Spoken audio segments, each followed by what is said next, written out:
Olá, pessoal. Eu sou a Franciele Ruiz Pasquim, integrante do NEP Abigail, da cidade de Tupã, interior de São Paulo.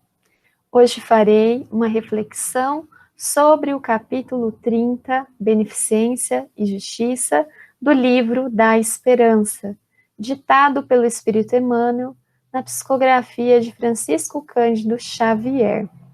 Farei a leitura na íntegra deste capítulo e comentários para que possamos, sobretudo, aprendermos os ensinamentos de Jesus à luz da doutrina espírita, para que possamos edificar o reino de Deus, sobretudo em nossos corações. Então, peço licença para que eu possa fazer a leitura, posteriormente comentários sobre esse capítulo. Beneficência e justiça.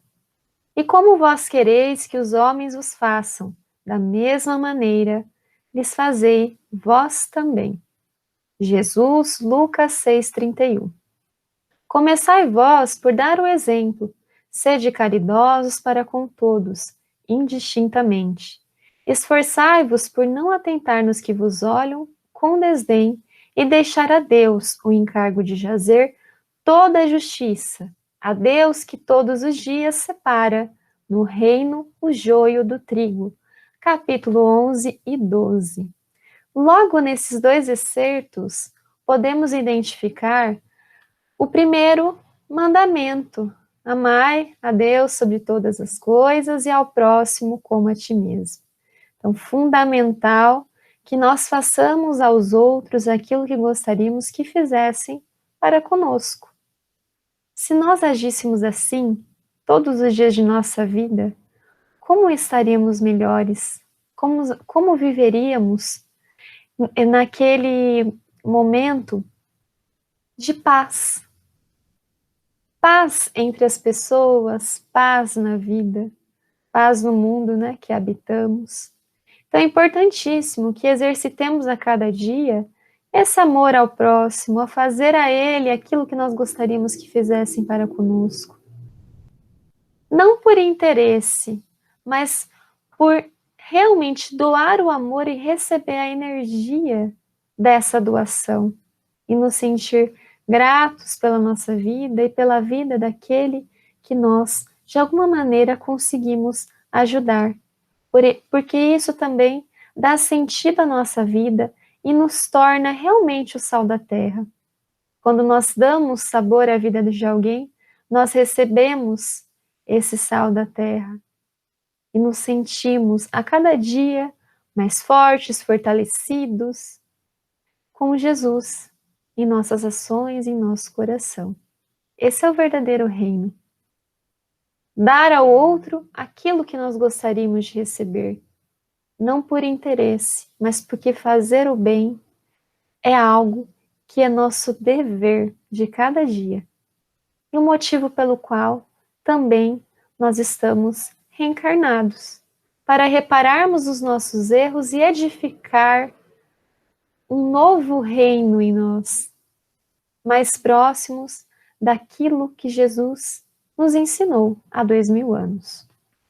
Examinando a beneficência, refletamos na justiça que a vida nos preceitua ao senso de relações. Sem ela, é possível que os melhores empreendimentos sofram a nódoa de velhas mentiras cronificadas em nome da gentileza. Atravessa as escabrosas necessidades materiais e, claro, te alegras ante o auxílio conveniente, mas se a cooperação chega marcada pelo manifesto desprezo dos que te ajudam, com displicência, como se desfizessem de um peso morto, estarias mais contente se te deixassem a sós. Caíste moralmente ansiando levantar e rejubilas-te diante do apoio que te surge ao reerguimento. Entretanto, se esse concurso aparece tisnado de violências, qual se representasse um fardo de vergonha para os que te supõem reabilitar, sentirias reconhecimento maior se te desconhecessem a luta. Muito interessante que logo nesses primeiros 3 capítulos, Emmanuel nos coloca na situação em que nós, muitas vezes, estamos na condição de ajudar outras pessoas. E se fôssemos nós os necessitados? Porque ora estivemos na condição de necessitados, ora na condição de pessoas que auxiliarão aqueles que necessitam. Esse é o mecanismo da reencarnação. Então, se nós temos a possibilidade de auxiliar alguém, façamos o bem sem olhar a quem, indistintamente, sem querer saber a fundo o que a pessoa fará com aquele bem que nós fazemos. O importante é doar, e doar naquilo que é necessário ao outro. Quantas vezes alguém não vem até a porta de nossas casas, nos solicitando alguma ajuda, e alguns fazem um verdadeiro inquérito, questionando para que a pessoa necessita daquilo que ela pede. Muitas vezes desconfiamos da ajuda que oferecemos. Não cabe a nós, cabe a Deus, a providência divina, a justiça, a nós cabe o bem, e que ele seja o melhor possível dentro das condições que temos. Se nós temos como ajudar, por que não façamos isso? Precisamos sim nos colocar na atitude de trabalhadores da última hora. A ajuda que nos pede é, sobretudo, a reparação das dívidas que nós temos de outras reencarnações e a possibilidade da nossa redenção, da edificação do reino em nós. No judaísmo, há uma forma de ajudar denominada tzedakah, que é oferecer ao outro aquilo que o outro necessita. E interessante nesse modo de entender o bem é que quem agradece é a pessoa que ofereceu a ajuda.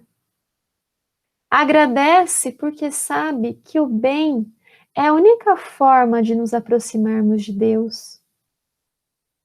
É por meio das obras que nós fazemos que nós podemos alcançar Deus a cada dia mais. Então, quando alguém me solicita ajuda e eu posso ajudar, obrigada por eu partilhar esse bem com você.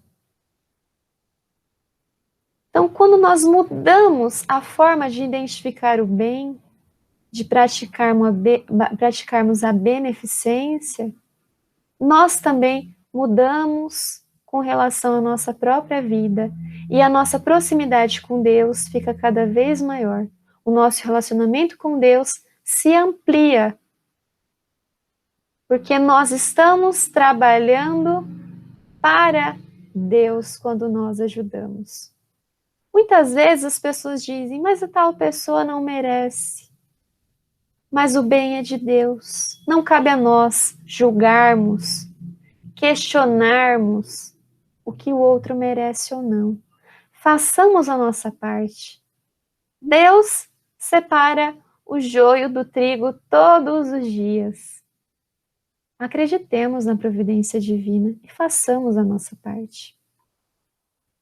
Choras nas crises de provação que te fustigam a existência e regozijas-te quando os amigos se dispõem a ouvir-te o coração faminto de solidariedade.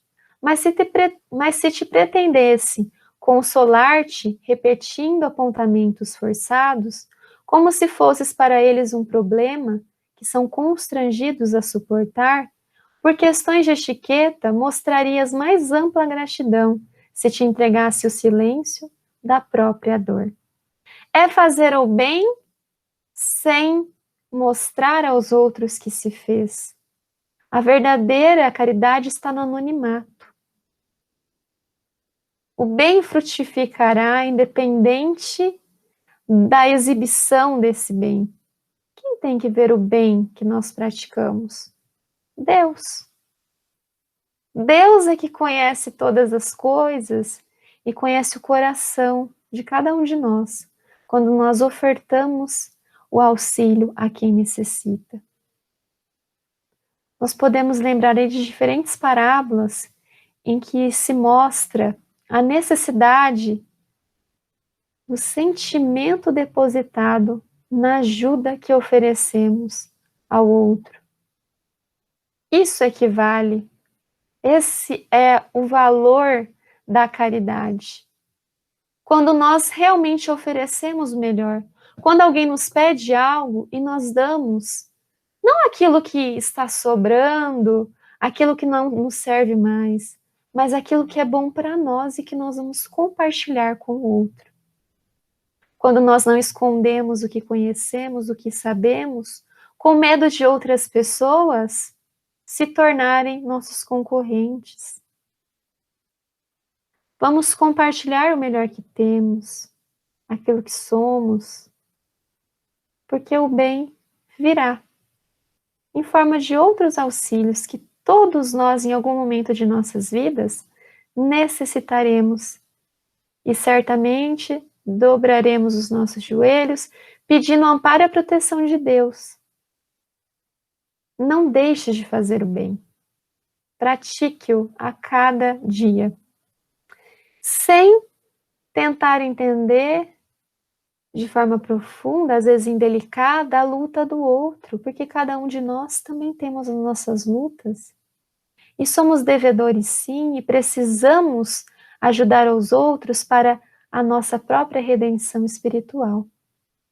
É isso que o Cristo espera de cada um de nós, que façamos a nossa parte com aquilo que temos, com aquilo que somos, e que partilhemos o bem que também está em nós.